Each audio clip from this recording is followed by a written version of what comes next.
You and I actually met over happiness. Yeah. 6 or 7 years ago, we were at a Google conference, and the who's who of the world was in the audience. I remember the CEOs of Netflix and HBO and celebrities and Nobel Prize winning scientists and Sting. And I was delivering the talk on happiness to this rather intimidating group. And I asked 2 questions of the group to identify the happiest people. And those 2 questions are, do you think life is short or long? And the second question is, do you think life is hard or easy? And it turns out that the people who think life is long and easy are about 40% more likely to be happy than those who aren't. Later on in the lobby, you came up to me. The first things out of your mouth was, I'm one of the happy ones. Right. I'm one of the happy ones. Are you still one of the happy ones? I think so. But my definition of happiness is not fa la la la la. Hey, what matters? Let's just go through life head above the clouds. I mean, I'm happiest when I am on the come, on the approach, moving towards an accomplishment or adding logs to the fires that I already have built in my life and seeing them grow, a la family or marriage or career. When I'm building, when I'm in construction, is when I'm happiest. And I am still in construction in most parts of my life. With 24 hours in a day only, I have in the last 6 years started to seek other possible avenues of me and what I'm supposed to do in my life, besides maybe acting in front of a camera. It led me to writing a book, Greenlights. It led me to writing this book, all with under the premise of saying, all right, McConaughey, what? So you make movies, you do someone else's script that someone else wrote, someone else directed, someone else lensed in their camera, and someone else edited. That's 4 filters from your raw expression. So what are you doing in the documentary of life that everyone's in, where action was called The Day We Were Born and cut will be called The Day We Die? And so I was just trying to challenge myself to go, what are you doing as a person, as a man, as a husband, as a father, as a possible leader in life that's in construction? So I kind of created characters, not aberrations, but parts of myself and said, oh, well, let's be that, be more of that, to write the written word and put it down in hopes that it could translate to somebody and they could see themselves in me through a written word without me being able to perform it, without me having it lit right. Just the literary word seemed like a massive challenge. I didn't know you at the time, but I remember seeing you accepting your Academy Award, and you got up and you gave a speech, which has been viewed by millions of people, and you talked about your mom in that. And I looked at this guy who I just thought, I cannot imagine life getting better for any human being. Was that indeed a peak point in your life? Sure. Look, I'm getting the trophy from my peers deeming the work I did most excellent. All that work in something, in a craft and a vocation that had become a career for me, not a hobby, a career, something I was working on, something I understood, something I knew when I did it well and knew when I didn't do it well, something that I believe improved on, and dedicated myself to becoming better at it. So that was definitely a peak. The choices that I was making at that time that led to that, the people that were around me, family, Camilla, the family that came with me on all those locations and supported my decisions. My life was extremely full. And now I was getting outwardly a trophy from my peers in Hollywood. But how about the fame? Yeah, I think a lot of viewers think about all the fame that comes with an Academy Award, an Oscar. Is fame as great as it looks from our side of the TV? Probably. Oh, really? Why? Access. I mean, you don't have a. I mean, I've been with you, and it's very hard for you to have a private moment, especially when you walk out. Yeah, no, it comes with its lack of privacy. It comes with no longer meeting strangers anymore. It comes with losing an anonymous soul, which I think is necessary for everybody, especially any artist. It comes with like I say, no, not meeting any strangers. People have a pre-made biography on you before howdy, and they jump right into sorry about your dog. And you're like, number one, hi, what's your name? Number two, how'd you know I had a dog? Number three, how'd you know she had cancer? It's like, whoa, you're kind of trespassing. That, and you can't be everyone for everyone. People go, oh, you changed. Like, damn right I changed. Yeah, hopefully. So you also have to make time you have to work harder to carve time for yourself and for what you care about, irregardless of the rest of the world. And that becomes harder to do. You have expectations on you. So if you're famous for one thing, for instance, I was famous for rom-coms. I had to leave the business for 2 years to get the ability to do something else. And for 2 years, people going, what are you doing? That's not, no. You can't do that. You can't do that. So it's harder, if you get famous for one thing, it's harder to maybe move over and try something else. But, I mean, what's the sweet part? I'm saying the upside is just the chance to make those changes, no matter how hard they are. The access to things, people, places, experiences that come with fame are awesome. Backstage passes, whatever in life, are great. And I would not trade it. I also, though, am a realist, and you know me well enough to know that once something's inevitable, I'm like, that check's been cashed. The last thing I'm going to do is bitch about it, right? If there's nothing I can do about it, there's no going back for me. So the last thing I'm going to do is go, oh, man, I hem and haw about my existence. So am I being optimistic and talking about the upside of it? You damn right I am, because I am famous. Ain't no going back on it. But you can fall further than the rest of us. But it also comes with inherent ladders to maybe rise higher than I would be able to without fame. And I mean, I'll take that opportunity to bet on that. And yes, I can fall further. You damn right. And with fame comes certain people and enemies that I've never done wrong, that want, just inherently with human nature, want to see me fall. Yeah. I don't think I have as many as a lot of people, but I got them. And I don't know, after years, I've been doing this 35-something years. And I've got enough of a life that has nothing to do with my fame going on that secures me and not only keeps my heels on the ground, but gives me the courage to fly. That fame is, it's not the paramount. It's not what I'm chasing or working my ass off to make sure I maintain. It's a byproduct. You know what I mean? Yeah. There's something about an Oscar that most people don't know. There was an article in the Annals of Internal Medicine in 2006 that studied the life expectancy of actors, of all actors, and then of those actors that got an Oscar, won an Academy Award. And it turns out that the actors who won the Academy Award lived 4 years longer. They got more work. Does that make any sense to you?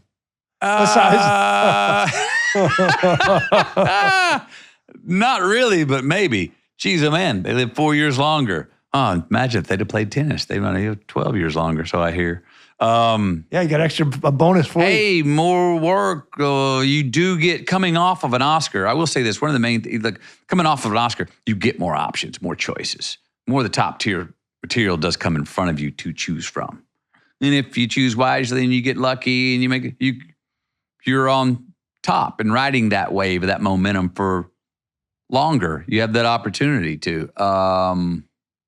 Maybe that has something to do with it. So it's definitely not a regressive thing. It's not like you win the Oscar and like, okay, I'm going to recede now. I'm going to retire. I did it. I never looked at it like that. I don't know any other actors that did either. Do you feel better about yourself? Maybe higher status? Sure. It was affirmation. Sure. Again, for my peers to have said, we deemed that work the most excellent work by a male lead this year. Hell yeah. That's huge. And I'm aware, I felt like the work was honest and true. Now, does it have to be a lot of other things? Do you have to also be in a good movie? Yeah. There's plenty of great performances we've never seen because the movie sucked. There's great performances on the cutting room floor that we've never seen that could have won Oscars if they'd have been built up and put and edited right and put in the right movie. So to have a lot of foundation things going for me, yeah. Was it the the kind of role that I think I performed well in a movie that was good, that also had an extreme weight loss, which kind of goes, wow. Yeah. I mean, I wasn't doing it for that, but that's a byproduct of, man, I mean. You worked your ass off on that. People, I think that somebody sends you a script, you memorize the script, and you say it, and you get the Oscar. No. That was nearly a year of your life, wasn't it? Preparing and. Yeah, well, and there was. What, by the way, we're talking about the Dallas Buyers Club. Yeah, I mean, look, the weight loss was a 5-month thing in a diet I was on. That's 2.5 pounds a week, like clockwork. That was not hard. How much did you lose altogether? 47. 47 pounds. Wow. And if you wouldn't mind, share the diet you were on. You told me, but. Yeah, I would get up in the morning and have 3 or 4 egg whites or a little thing of tapioca pudding, which good secret if you're going to get on this diet and you're having pudding. Don't get a teaspoon. Get one of those little Southern sugar spoons. Makes it last longer. Smaller bites. 5 ounces of fish and a couple of vegetables for lunch. 5 ounces of fish and a couple of vegetables for dinner, and as much wine as I wanted to drink. Not exactly a Blue Zone diet, but not horrible either. 2.5 pounds a week, like clockwork. And I thought that exercise had a lot to do with it. The first 2 weeks, I was burning 2,000 calories a day on a treadmill. Then I broke my foot. No exercise, same diet, same amount of work, same amount of weight drop. There was a study that came out last month that showed the effect of a diet is 10 times greater than exercise. Yeah. So in other words, you cannot burn fat. Right. If you're overweight, you cannot overcome a bad diet. So, and I think it's more true the older we get too. Yeah, metabolism slows down 2% per year. So by the time you get to our age, we're not burning as much. Now, what I have learned though is at the same time, say my favorite weight, my fight weight's 186, right? 186, now say if I have to diet to keep that, right? I could diet to keep that and say I don't exercise. Look at me in 3 months at 186, dieting to maintain 186, and look at me 3 months from now, working out, eating more, but working out to maintain 186. The working out and diet and eating more to maintain 186 looks better. Yeah. It's fuller, it's got more fat content, and it's less gaunt, it's more energy. You and I hiked Buckskin Gulch. It was 25 miles, ass deep in water. We biked over the mountains in North Vietnam. You're in good shape, and 55 years old. You don't look 55. What is your routine? How do you eat, and how do you keep in shape? So, look, I go through seasons. When I was writing Greenlights, I went ahead and told myself, be a writer. And if you're hot and writing and you're in a groove, you ain't got to get up for nothing. You don't want to go exercise. And I was consumed with writing, where I was writing 17 hours a day. And mind you, I was kind of losing weight because I was forgetting to eat. I'd have to remind myself, you got to go to sleep and drink some water. That's like writing like Jack Kerouac. That's how it was like. It was like that. I also had times when it was the editing process and then doing all the rest where I just kind of let myself go, and I ended up putting on some weight, and that felt fine and good. I've been, I try to stay within a few weeks of getting in shape for maybe whatever role. Now, what I do now is I'm trying to stay in shape to not get injured and to still be able to go out there and be athletic with my kids, and to still be athletic enough to go play tennis and move around and be at a weight where I like the way my clothes fit and I feel good and I got a good amount of energy. I'll get up in the day. For the past, year, my daily routine would be get 9.5 hours of sleep. That's generous. Yeah. Get up. Thank you, Camilla, for that. As she says, I'd rather be around you. I'd rather get up before you and do the stuff that needs to be done when you get 9 hours of sleep than be around you with 7.5 hours. For those who don't know, Camilla is Matthew's better three-quarter. Yes. Amen. So I'll get up. I'm pretty Spartan at breakfast. Matcha, a couple matcha teas, and some kombucha in the morning. If I'm hungry, I'll eat a little bit of yogurt and berries, or maybe some scrambled eggs. But a lot of times I'll just skip it and kind of ride that little caffeine buzz in the morning until 12:30 or 1. I have a lunch. I usually do some sort of seafood I prefer, or chicken.